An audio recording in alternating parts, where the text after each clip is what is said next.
Welcome to First Things First. I'm Brooke Blurton. My pronouns are she and her. I'm Matty Mills. My pronouns are he and him. And before we get started, we'd like to acknowledge the custodians of the land on which we record. And for me, that's the Gadigal People of the Eora Nation. And for me, it's the Wurundjeri people of the Kulin Nation. Let's get into it. I'm done with feelings. Can I not have them? Can I not, please? I just don't want them anymore. Let's talk about it. Okay, what are you currently feeling? How are This you? year has possibly been the hardest year of my life. I'm like not even exaggerating, catastrophizing, or being overdramatic. Okay. This year has actually been the hardest year of my life. Emotionally, mentally, physically, and spiritually. Like, it's been so hard. Like, I have dug so far into muddy waters, into my soul, and I feel like I don't know if it's clearing. I don't feel like a clearness. I feel heavy and I feel yucky and I feel muddy and I'm like, what is this feeling? And I've felt it like this whole year because obviously I've been in it. And I'm just like, when is it going to go away? Oh, okay. Hard. I know. And I had a big what? reality check because it's like, When you say that, I think to myself, you've been through a lot, right? And if this is the year that is the hardest, you must be fucking going through it. mentally, yeah. Yeah. Like, every day is a struggle. And Yeah. if I don't have routine and structure, I honestly wouldn't get out of bed. If I didn't have things that I needed to get to, like if I didn't have commitments like school and a podcast and work, I would be in honestly be in bed. Yeah, that's tough. That's an indicator that, you know, things are getting heavy for you, you know? You don't want to get up and feel it. And How's don't therapy know. going? Is it helping? honestly, like today was probably one of the hardest moments in therapy that I've had since doing it. I mean, you know, the early stages when you start talking to someone, you do surface those emotions, you know, quite, I don't know how you felt with yours, but, you know, I feel like once you open the can of worms, it's hard to close it. Oh, you know what? I'm scared of opening the can of worms. I really Well, am. fucking don't and do I it. think it doesn't happen. It doesn't happen for me often because I was in therapy for months and months and I didn't cry. So I feel like I wish I'm I had very that. well. I don't know. I think, you know, the grass is always greener. It's like for me, I wish that I could open up in a way that is a release, and it's really hard for me to do that. I think I'm quite bottled up still, even after all the work. So for you to be able to let it out, there must be some sort of release that you feel, or not really. There's releases, but they're so fatiguing as well. Like today I feel like fucking cooked. I thought you just said fucked up. I feel did. I feel fucked. I feel fucking cooked.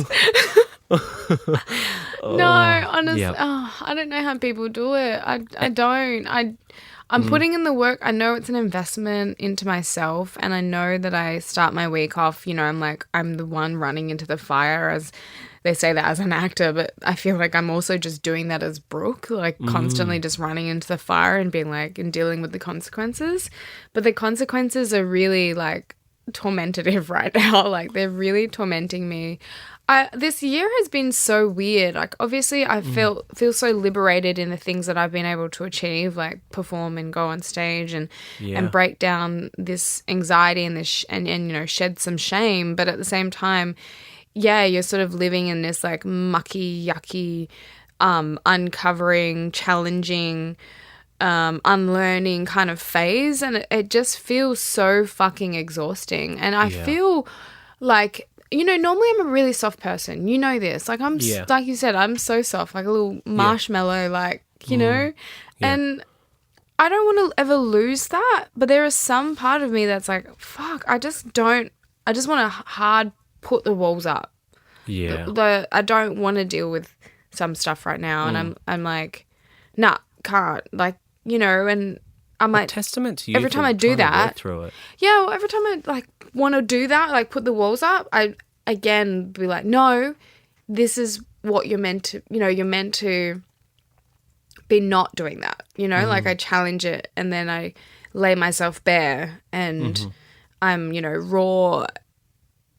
I'm in my rawest, I feel like I'm in my rawest form. That's probably what it is. I'm in my rawest form. I'm like shed everything that I'm practically a naked mole rat. Well, I think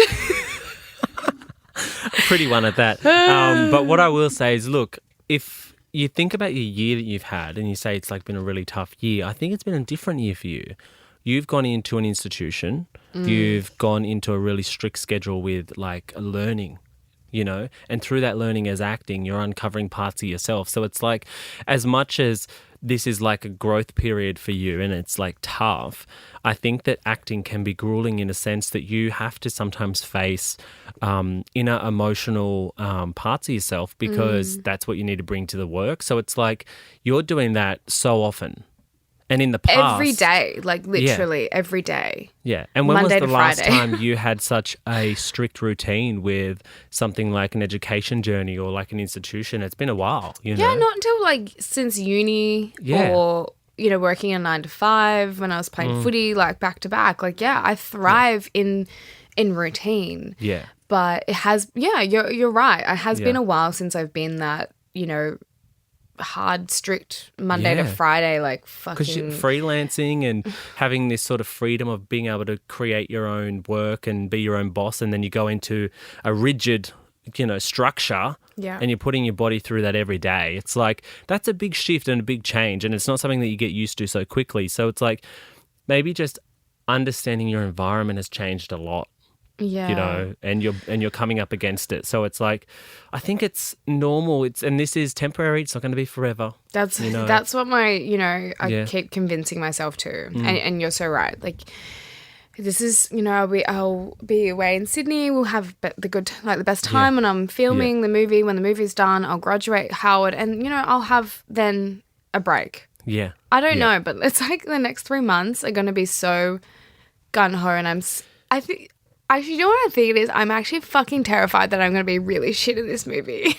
Oh, really? Or this film, sorry. I feel like I'm just going to be so shit. Do you want to know something? Every single person, let me tell you, I've worked with the fucking A-listers. I'm talking Austin Butler, Tom Hanks. We had conversations in a soundstage once where it's like, does that doubt ever go away? And it never does. Because in your mind... everything is revolving around you, right, as a character in a film or on set. The reality is that everything that is revolving around you is supporting you. So you've got so many elements to this puzzle that are like lifting you up. It's not you going in and trying to make something amazing. It is you going in and enhancing something or creating, you know, a moment with all these resources, all these people who make it great. Because that's their job to do it. I'm talking lighting. I'm talking directors, you know, makeup artists. It's just you saying that actually made me just feel like, oh, yeah. Well, you know, like you have to see it as you're a small piece of this puzzle and everyone else is having the exact same feeling. Yeah. But when it comes together, you'll be so surprised. You will see something back and you'll be like, fuck, that is not how I saw this world, you know? It's because all the elements that make film and TV so great are supporting you. Yeah. You know, it's not you shooting the scene in your lounge room and criticising yourself watching it back. Ugh, it's like... self-tapes are the death of me. Self-tapes are the worst. It is with the support of everyone. And everyone in that place is going through the same thing. The person who's doing your makeup is thinking, fuck, am I doing the right thing? Am I portraying this character the right way? You know? Yeah. The director's thinking, what the fuck am I doing? God, I sound like an absolute fucking narcissist. It's me, No. Everyone is going through it. So it's like, you're not alone in that God, thought. I love you. I just need a little Matty. I'm like, it is because I care as well. Like, if I didn't care, I'll be fucking, don't do the industry, babe. Get out. you know? Yeah. But and you know what? The best advice that actors can be given is don't be afraid to be ugly. And I struggle with I'm ugly every day. Whatever. I don't care. And ugly doesn't mean looking bad. It means going to places that like you think is awkward or... Yeah. And what I would say is if you're in the space and they say to you, like if you walk into a space and you're about to do a scene, and if they give you the opportunity to do it the way that you want to do it, and they say do it first, give them everything that you've been doing in behind the closed doors at home. You know what I mean? Like give them how you would do it and not think, what do they want? Think about what you want. And then they'll come in and go, great, thank you so much for showing us that. We'll change it if we want to. You know what I mean? But like show them what you have seen in your head already, because that's what you're most connected to at that point. So it's like the best advice I've been given is when, you know, Shari Sebens once told me, she's like, now fuck it up.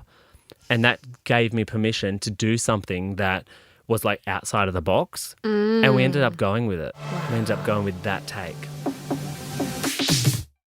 Something just popped up in my head just now. And I was like, of all the industries that I've chosen in life, I have chosen the thing that I hate the most, which is rejection. Because, right, as an actor, you get constantly rejected. On social media, you get rejected. People don't like you. They don't like you, whatever. They'll let you know. Yeah. I work with kids. They often will fucking reject you. They tell you exactly how they feel, right? They see a wound and they're like, salt, here we go. They're like, are you wearing makeup today?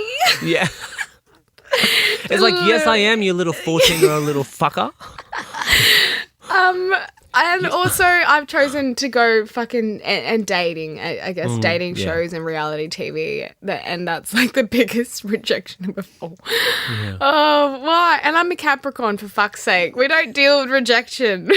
Well, this is why I'm a mess. Yeah. I think it comes down to a little bit of like accepting that that's a part of it. Yeah. And you have, obviously, because this is what you chose to do. So it's like, I think that like rejection is so important. Rejection is realignment. Character building, realignment, redirection. Yeah. Because if everyone accepted us, we'd fucking end up in some dodgy places. You know what I mean? Like, if everyone was like, yes, we would be in places that we are just not meant to be, and we'd probably be fucked up. So, like, let's... look at the positives. Let's look at the positives. When people say no... I was going to do the Michelle Obama. When people go low, we go high. When people say no, we say thank you. But yeah, I just feel like rejection it's hard to take in the initial moments. But for instance, I just got like, basically I thought I had this role recently, recent example of rejection. I thought I had this role and the conversations that were happening were like, keep the dates. Oh, okay, you've made it to the top 2. The director just wants to see one more person. Yeah. And I was like on top of this world thinking, oh, I've got this. I can see it. I know exactly where I'm like, this is going to happen. And then I got the email saying, sorry, they've decided to go in the other direction and they'll think of you for something else down the track. And how I thought that would hit me wasn't how it hit me. I literally looked at it, went, okay, put the phone down and went on with my day. So there does come a point where you're like, oh, okay, that's all right. I know that wasn't meant for me. And then I think about it now and I was thinking, it's so funny you say it, like we were talking about this because on the way in I was thinking about if I got that role, how much drama and how much like negativity surrounded that role in terms of the storyline and how much like negativity that I would be living in everyday shooting. Oh, yeah. And so you become grateful when you have hindsight as well. So like rejection is a part of it. And, you just got to accept that one. I'm done with this year, guys. Yeah. I'm really done with this year. So can we wrap it up? Can we wrap this motherfucking year up? Well, you've got a really exciting time ahead. Let's see it as you're going to smash it. And if you need any help, call me. I will be your little hype man. And we'll get you to the level that you just walk in there and fucking smash it. I just need some colour too. I'm sick of being grey. Oh, get out in the sun. I'm so grey. Yeah. I'm so white. Yeah. I'm like, I reckon, yeah. No, my mom said that I'm grey. Like, I did a FaceTime chat and Troy goes, you need some colour. Well, it's just it's just the end of winter. Like, I know. Give us a break. Spring is spring. It's not like we live on the West Coast. You know what I mean? But I would say when you're in Sydney, get out in the sun. I'm gonna tan my asshole. I'm gonna nude beach. I'm gonna moon that sun so hard. Speaking of asses, my ass is out on my Instagram. What do you think? Oh yeah, I did see that. You little peach, you little perky peach. I wouldn't say it's little. It's beautiful. Did I say little? I did say little, yeah. You big bunda. But do you think it's too risky, that content? Or it's okay? Nah, fuck it up. Seriously. Yeah. I'm like, in my head, I'm like, oh, I'm so sick of being you didn't get a job because your ass is out. Fuck it. Who cares? I've uploaded a naughty little lingerie photo. I don't know if you saw that. Yeah. I was a bit spicy. And I think like, I'm so done of trying to appeal to Sunrise and the Today Show. Like, I'm not a 45-year-old man. Like, I agree. I just need to live my life. I'm a little bit the same because I'm always like, oh, will I go into politics later? I probably will. But you know what? Enough time will go by and they'll forget about it. Everyone forgets. No one remembers. And if they bring it up, I'll be really proud of my young, perky ass. Same. I'll be like, you're just jealous because your ass sagged. You are saggy. You're just jealous.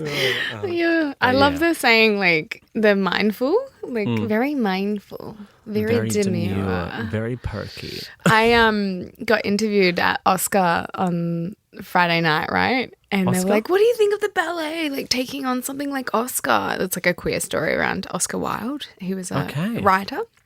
Okay. Anyways, Oz Ballet is obviously quite conservative. Yes. But like queerness exists in the Oz Ballet for years. Oh, yeah. Like, let's be honest, guys in tights. Like pirouetting across the stage. Exactly. Like, what the fuck? And then so they were trying to make it as if like the Oz Ballet were like, yeah, like very revolutionary. And I was like, they asked me the question and I was like, yeah, like we need more queer stories, but I mean, queerness has existed in Oz Ballet. Like they tried to make it out. Anyways, they were like, what do you think of the ballet? Like, this is my first time. I was like, very mindful, very demure. So like, if that gets reposted, that is good. Yeah, that is good. Yeah, very mindful. Can I challenge you to something? Yes. If you were to rap about this year, okay, what would your rap be? 2024 was so poor. Oh, I was going to say something else. I was like, I've been a bit of a whore. I was like, no, I have been. Okay, 2024. Oh my God, I also need to give you an update. A bit of a whore. I was a bit. Fuck me on the floor. Give me some more. Yeah. And then I closed the door and said, we're over. Bye-bye. Oh, that's a wrap. That is it. Thank you so much for listening to this dumbass episode. No, you know what, guys? Thank you so much for listening to my shit every week. I am going through it. You know what?